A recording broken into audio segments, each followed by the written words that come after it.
This is gonna be just a really chaotic video because I swear no matter how much I prepare, like when I open my mouth, I have no idea what's gonna actually come out. So we're gonna do this. That's a pretty good start to 2021. Hi, I'm Sarah and welcome back to Pages and Prose. So today I'm going to be talking about my January wrap-up. I read 6 books this month, which I think is a really solid start to 2021 for me, especially because I usually average about 4 to 5 books, depending on how big some of them are, and I did have a couple that were fairly hefty. The first book that I read this month is To Sleep in a Sea of Stars by Christopher Paolini. So if you recognize Paolini's last name, it would be from the Aragon series, and this is his first adult novel, and it's science fiction. In this book, we follow Kira Nevers. She's a xenobiologist. She typically works on expeditions to prep different planets for colonization. While she's on her most recent expedition, she happens to discover an ancient alien artifact that then sets off a series of intergalactic events that are quite catastrophic. So I do have a full review of this book on my blog, and I'll leave the link down below, as well as the link to the full Goodreads synopsis. I really loved this book. I got about 50 pages into it, and I realized how much I missed space operas and science fiction in general, and how much I just really enjoy that subgenre of science fiction. Surprisingly, there's quite a bit of layers to intergalactic politics that happen in this book. I was really impressed with. I think one of the strongest parts of this book was how Paolini wrote the science fiction side of it. So as our character is a xenobiologist, that kind of gives her like a level of understanding of science, and since we're reading from her perspective, it is I could see where it could kind of be worrisome for people to think that maybe the science descriptions would be too elaborate, too full of jargon, but Paolini did a really good job of sitting there and making Kira feel like a scientist and sound like one, but also explaining things in a way that is very consumable by just general readers. So I give him props for that. I also give him props for how much research had to have gone into making this book. I really liked how this was kind of a story that featured like humans versus aliens, so it felt familiar in that way, yet the aliens still felt super new and fresh. There's also like a layer of depth to the aliens that I was surprised about. They weren't just like scary aliens. It was like he almost humanized them a little bit too and made them relatable, which I really liked. So this is a rather long book. It doesn't look too terribly long. The pages are kind of like the Sarah J. Maas Bible thin pages, but it is almost 900 pages long. So there's a lot that goes on, and I liked the pacing a lot of this book. There were moments where I could see where people feel that it was too slow. There were moments that I felt were fairly slow, but I actually really enjoyed them. I think that they helped make the science a lot more believable. It also helped add a layer of depth and understanding to the characters themselves, which actually leads me into my one complaint of this book. I liked our main character a lot, and I liked our side characters. I just wanted more from them. I think we got a really solid picture of each of the main characters, but relationship wise, I felt like it felt a little forced, and I think if we got just a few more scenes of the team that Kira works with, where they're just doing general spaceship things and interacting together, I think it would have helped solidify the relationships that were in this book a lot more. Besides that, I did really enjoy this book. This plot was just, it it felt familiar yet so new at the same time. It was really strange how that kind of happened. There were points to this plot that I think the reason why it felt familiar was because it was predictable until it just wasn't anymore. And Paulini kind of took things a step further than what I was expecting, and that's what really, really made this enjoyable for me. So I highly recommend it, and I did rate it 4.5 out of 5 stars. The next book I read was actually an arc. It's The Bone Maker by Sarah Beth Durst. It comes out March 9th. Huge thank you to Harper Voyager and NetGalley for providing me with that arc. Unfortunately, I was not a fan of this book. I was really, really excited for it. It's a really cool concept. You have like your 5 big fantasy heroes that had their heyday. Sadly, one of them died, so there's only 4 that are alive, and it's 25 years later. One of the heroes that's still alive is the wife of the one that died, and so she is trying to figure out a way to resurrect her husband. And the magic system in this is centered around bones, which is why it's called the Bone Maker. And so she figures out a way to bring him back to life through the use of human bones and her own life expectancy. So unfortunately for her, human bones in magic is illegal, and so she decides to go to the old battlefield that's been like abandoned and nobody's allowed over there, to harvest the human bones that were left from the dead there. And so when she goes there, she kind of realizes, she sees something, and maybe 25 years ago we didn't finish the job, and but anyway, so the concept is really cool, and I really liked the idea of like the post-hero story. And I really enjoyed the first 20% of this book. Like the first fifth, I was super stoked about, and I was like, this is gonna be great. But something happened, like there was like a switch that flipped, and it just went downhill. Like it took a nosedive. I do have a full review also up on my blog. I will leave the link below. I really, really had a hard time with this one.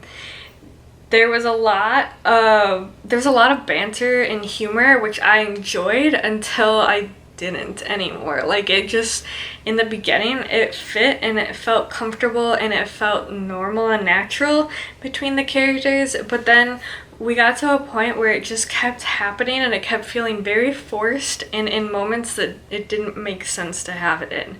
Like I was sitting there and I was like, okay, this is a serious moment, and then somebody would like crack some wise joke, and I was like, really?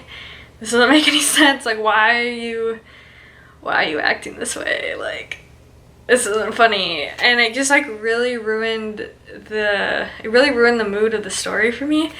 And like on top of that, just like the characters felt super flat, like very two-dimensional, very base level characters. We had a really solid like base to each of the characters, but they were never really expanded upon, and when they were, it was more let me tell you instead of like let me show you how these characters are developing. So we were just kind of told how to feel about them, and I was like, So my next 2, I guess, negative points, I can also see where they are a positive in terms of being good for somebody who's brand new to fantasy.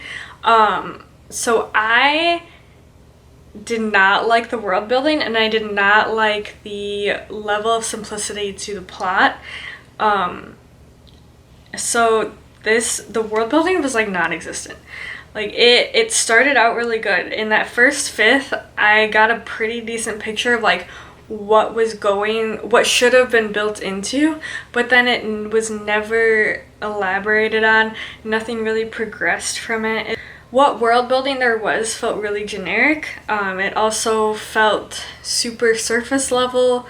I had like zero image in my mind of like this land that we were in, this city. And world building is one, like, a really key component of what I look for in a fantasy book. And so since it just wasn't there, that really made this book plummet for me. The other issue that I had was, like I said, the simplicity of the plot. Now, normally I would not have much of an issue with this. I don't mind very linear plot lines. It doesn't have to be super complex for me to enjoy it. But if you're going to make it super linear, your logic in this story has to be solid. And that was not the case for this book. There were several key points that I was just sitting there kind of questioning, like, how is it that everybody believes this? How is it that, like, this would lead to this person having this strong of a reaction? Like, it didn't make sense. It felt very thin to me. Like, I don't usually overthink plots a lot, but I just kind of sat there and I was like, really, are we sure about this? Are we sure? Because that does not make sense. Like, I don't buy that at all. And it was like 3 key parts that that were really important to the story, and that the story was, like, hinging on, and I was like, this is not it. But like I said, I do think that this could be a good book to introduce somebody to the fantasy world because of, I guess, how surface level everything is. But for somebody who reads fantasy as, like, their primary genre, it just wasn't for me. I ended up giving this 2 stars out of 5 because I did enjoy that first fifth so much, and it was such a strong start. So the third book that I read is Rey Bear by Jordan Afueco. This is a book that I had heard nothing but good things about. Like, I don't think I've ever seen a negative comment about this book. It just came out about halfway through last year. So this is a young adult fantasy. We follow our main character, Tarisai, who lives in a household and is raised by her mother, who's simply referred to as the lady, who is very distant mother. She doesn't really interact with Tarisai at all. She doesn't give her any sort of affection. And instead, she relies on the tutors that she has hired to teach Tarisai to do kind of the raising for her. So then one day the lady approaches Tarisai and she's like, okay, I'm sending you away. You're going to the capital. You're going to try to make it onto the Prince's Council of 11. So she's trying to compete for a spot on the Council of 11, which if she makes it into there, she accepts something called the Ray from the Prince, and that creates a bond that goes kind of deeper than, like, a family bond between the Prince and each of his council members. Right before Tarisai leaves, the lady magically compels her to kill the Crown Prince upon receiving the bond that puts her on the Council of 11. And so this book kind of follows Tarisai as she is trying to make it onto the council because she wants that kind of that level of bond, and she wants that level of connection to other people and that sense of family, but she's also trying to fight the magical compulsion that is telling her to kill the Crown Prince. I was not disappointed in this book at all. I was nervous going into it because of how much high praise I've seen it get, and I was not disappointed. So this is Afueco's debut novel, and I was super impressed. Character-wise, she's created these characters that there's so much depth to them, and you just can't help but, like, love each of them and really root for them. The world building was really fascinating. I really liked how you kind of saw the real world influence in terms of, like, the religion and the also just, like, the general areas in this book. That was a lot of fun to kind of just pick out like, oh, this must be influenced by Africa, or oh, this looks like it's influenced by Asia, or this looks like something kind of Russian, or that kind of thing. Everything also felt super unique and like still like fantastical and magical. So it's just kind of fun to have that connection to the real world. I was surprised with the level of depth to this story. Like, there is so much more going on than just Tarisai trying to fight this compulsion while winning her spot in the Council of 11. And I was not expecting it, but I was super, super excited once I started to see like the different levels show themselves, and I thought that they were really creative. There's core politics that are not like too elaborate or extravagant, but they're there enough that it's like really interesting. I'm definitely excited for the second book because I think this Rey Bear did a really good job of wrapping up its own story within itself while setting up a kind of brand new story that still follows the same characters, but it feels very different from what this first book was about. Like, where we're going next feels like it's going to be totally different, and I'm really, really excited.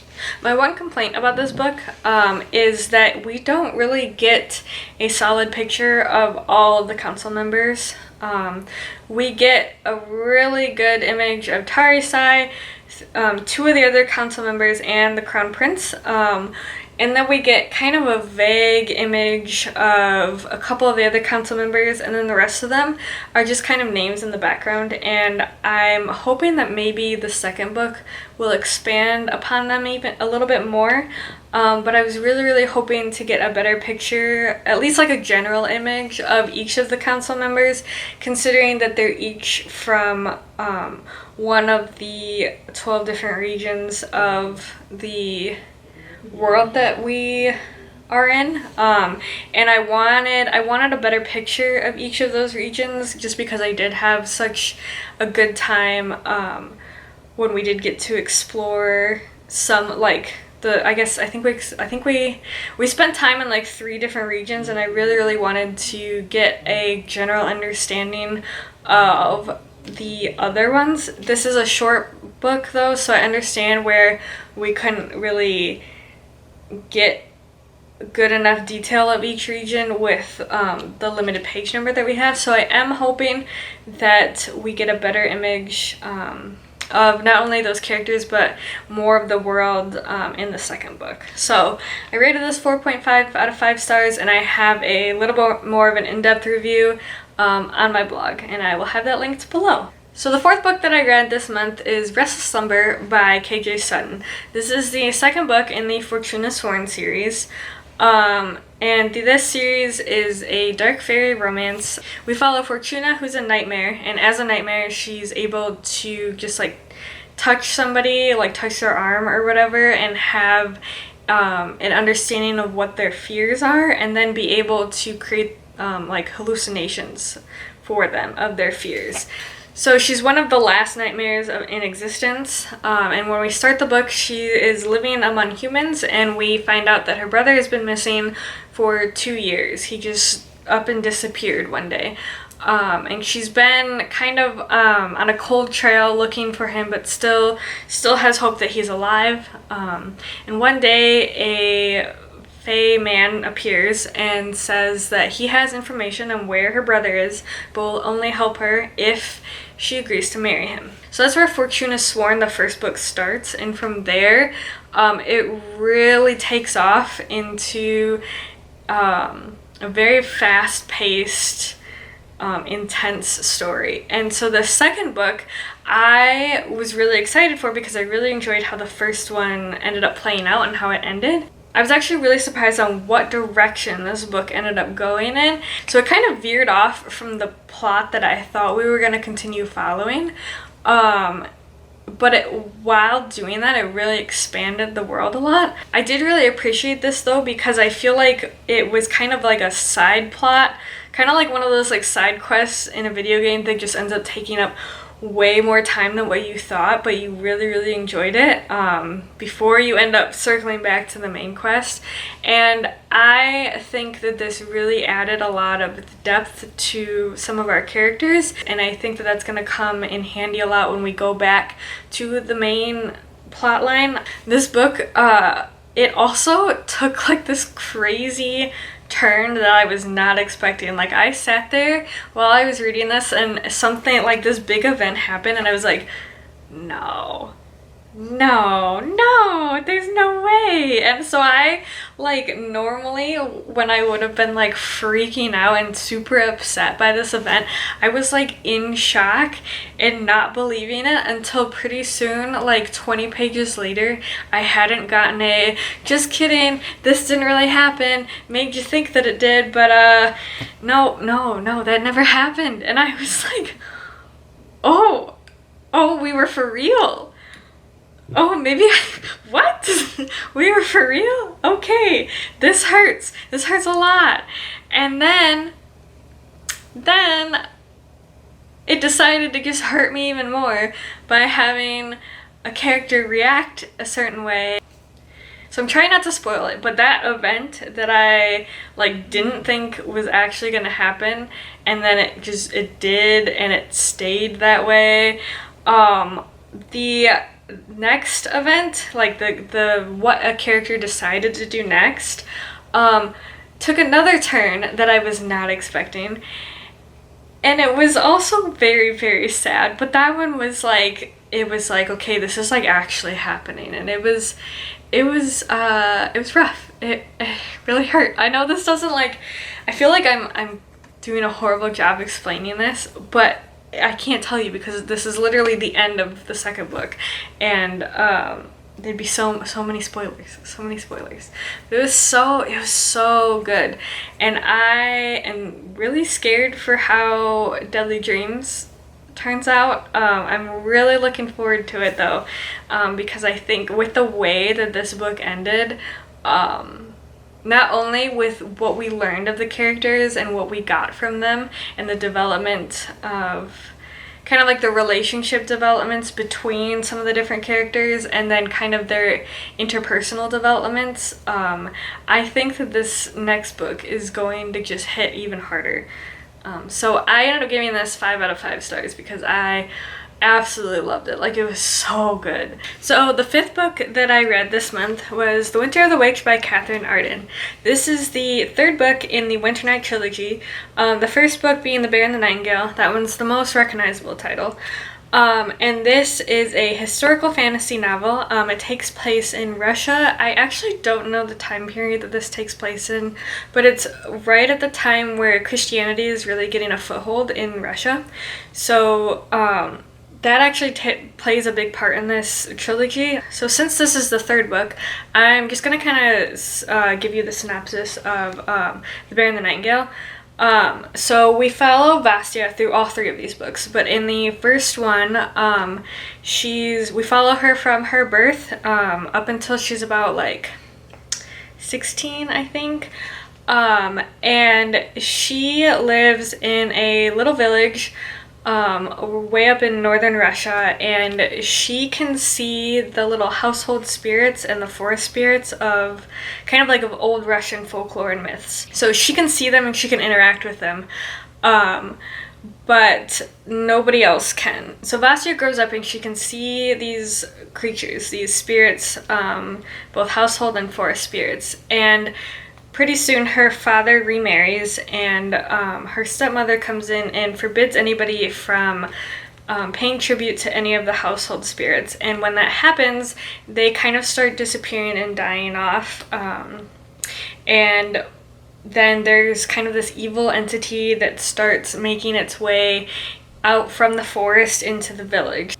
So Vasya is trying to keep these household spirits alive to protect her village while also battling against being married off and being sent to a convent, because those are her 2 options as a young woman in this era. This trilogy has a lot of feminist undertones to it, which I really enjoyed.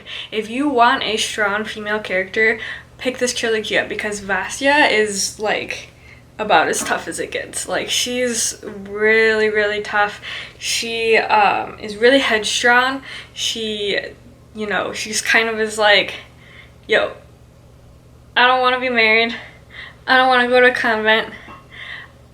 Nobody listens to me, but I'm gonna do my own thing and I'm gonna save you all. And I don't appreciate that y'all still yell at me and don't pay attention to what's going on and what I'm actually doing. You just think that because I'm not acting like a traditional woman, I suddenly am a problem when y'all are still alive because of me. So I really appreciated how strong of a character Vasya is. I didn't like the second book as much. This book, it did get a little bit better. It did get better in this third book. I did enjoy it. What I think kind of ruined not necessarily ruined the trilogy, but it kind of put a damper on my enjoyment was the political plotline in this book, which is actually like the exact opposite of what I normally have issues with. I usually really like political plot lines in books, but the way The Bear and the Nightingale started, it really gave this like old wintry forest folklore small village feel and less of a political plot line. And then when that came into the second book, I had already had it really solidified in my mind that like we were going to be really centered around folklore and kind of a smaller community. And so when we expanded, it didn't sit in my head right, and I just kind of couldn't really get over the fact that what I enjoyed so much in the first book was kind of having to then share precedence in the plot with politics. This third book kind of focuses more on the folklore side of things again, so I did really enjoy it. There was obviously political parts to it because of what was set up in the second book had to be wrapped up here, but I liked that we focused a lot more on the spirits and the creatures in this one. We also focused a lot more on, I feel like, Vasya and kind of her stepping into her, I guess, final form. She, like, if you thought she was tough in the first and the second books, she just kind of, like, takes it to a whole nother level in this third book. So yeah, I really did enjoy this third one more. I enjoyed the first one the most, though, definitely. I liked how this ended. I just wish that we got a little more of a wrap-up with a couple of the other characters.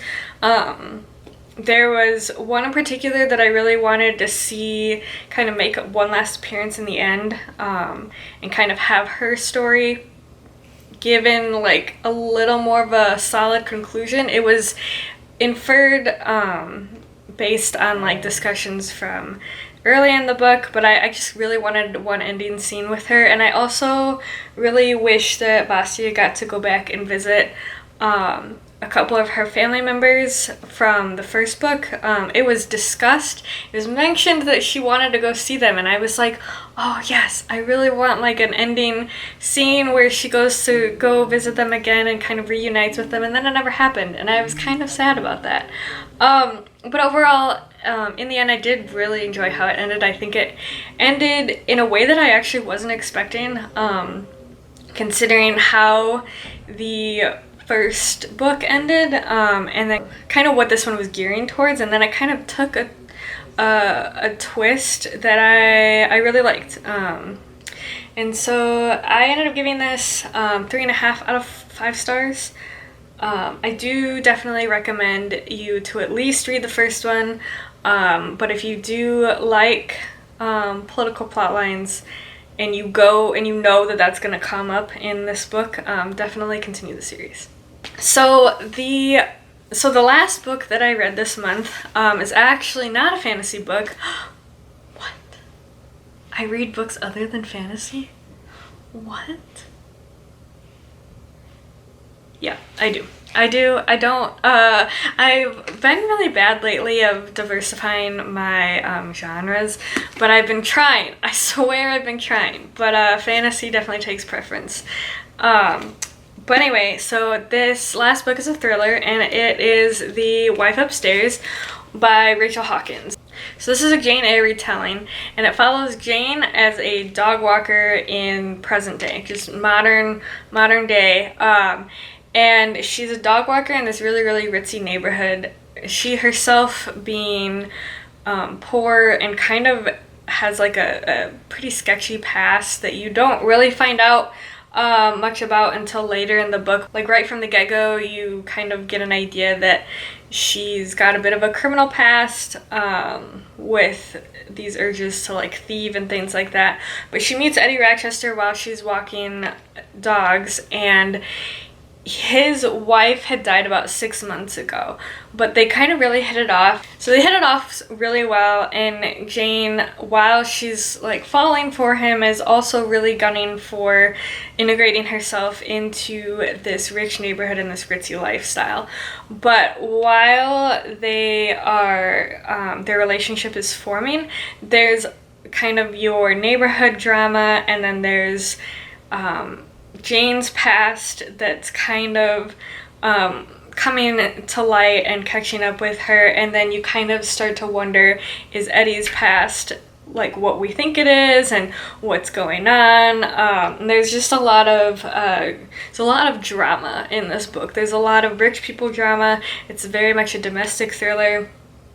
If you know the Jane Eyre story, there's nothing really surprising about it. I was kind of disappointed. So all of the twists off of the classic Jane Eyre plot weren't as surprising as I had hoped that they were going to be. I was really hoping for a lot more. I was hoping for the story to kind of be taken to a next level past what was kind of expected for a twist. They were satisfying twists. They just weren't shocking, if that makes sense. What I did really enjoy was right from the first chapter, you get a super solid idea of Jane and kind of the voice of this story, where Jane, like, you know, she kind of like loathes these rich people because she's grown up super poor, and then she also like wants to be them. Like, she loathes them but also envies them at the same time, and she's just a really interesting character. I did really enjoy reading from her perspective, and kind of reading her motives and like her thought processes. And then I was surprised by how interesting Eddie turned out to be. You kind of guessed where his character was going, but I did, there were a couple things that I didn't expect, and I did really enjoy the choices that Hawkins made in developing his character and kind of twisting his character around from the traditional Mr. Rochester. So I do think it was like a decent thriller. It was entertaining. I did really like kind of like the petty rich people drama was entertaining, but it was just kind of average in my head. I think if you don't know the Jane Eyre story, you'll probably enjoy it a lot more. But if you know it, I think it could have been a better twist. But I ended up giving this 3 out of 5 stars because it wasn't bad, but it wasn't what I was hoping it to be.